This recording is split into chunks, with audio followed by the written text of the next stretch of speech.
দুর্নীতি করে থাকি, ঘুষ খেয়ে থাকি, কেউ মিথ্যা মামলা চালানি করে থাকি, কেউ টাকা দল করে থাকি, বাড়ি দল করে থাকি, প্রবেশ ফ্যাসিলিটি খেয়ে থাকি, এক টাকা যদি আমি দুর্নীতি করে থাকি, পরকল্প দেখে যদি কাজ না করে বস্তা করে টাকা নিয়ে টাকা বাড়ি গাড়ি করে থাকি, আমি ভোটও চাই না, দোও চাই না, আমাদের দ্বারা আমি অনুমতিও চাই না।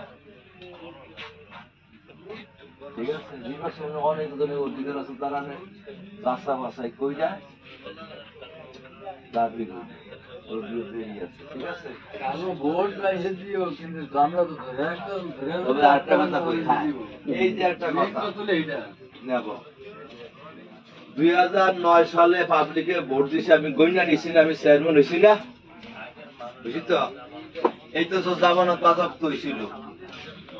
14 সালে আমি দুর্নীতি করতে না, ঘুষ খাইতে না, পরকল্প দেখিয়ে কাজ না করে আগরে টেয়া খাওয়াইতারি নাই, এদিকে আমার তো জোর করে কাটা নিছে, তো এরাই তো হেরা কাটা নিছে, হ্যাঁ এরাই তো হেরা, এরা এখন ভোট চায়, অধিকার আছে তারা, কিন্তু পাবলিকে তো এই 14 সালও না, 20 সালও না, 25 সালে ভোট হইব, পাবলিকে যাকে খুশি তাকে ভোট দিব, ভোট সুষ্ঠু করে দেওয়ার দায়িত্ব ইনশাল্লাহ আমি নিছি, আমি করে দিব সুষ্ঠু, গাজীপুরের মতো। গাজীপুর যেরকম করিয়া দিছি এরম করিয়া দিব, পাবলিকে যাকে খুশি তাকে ভোট দেব, আমার আপত্তি নেই।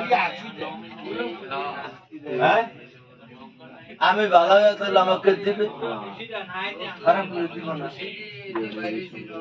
পাবলিকের রায় আমি মেনে নিব। ঠিক আছে, ভোটটা আমি সুষ্ঠু করে দেব।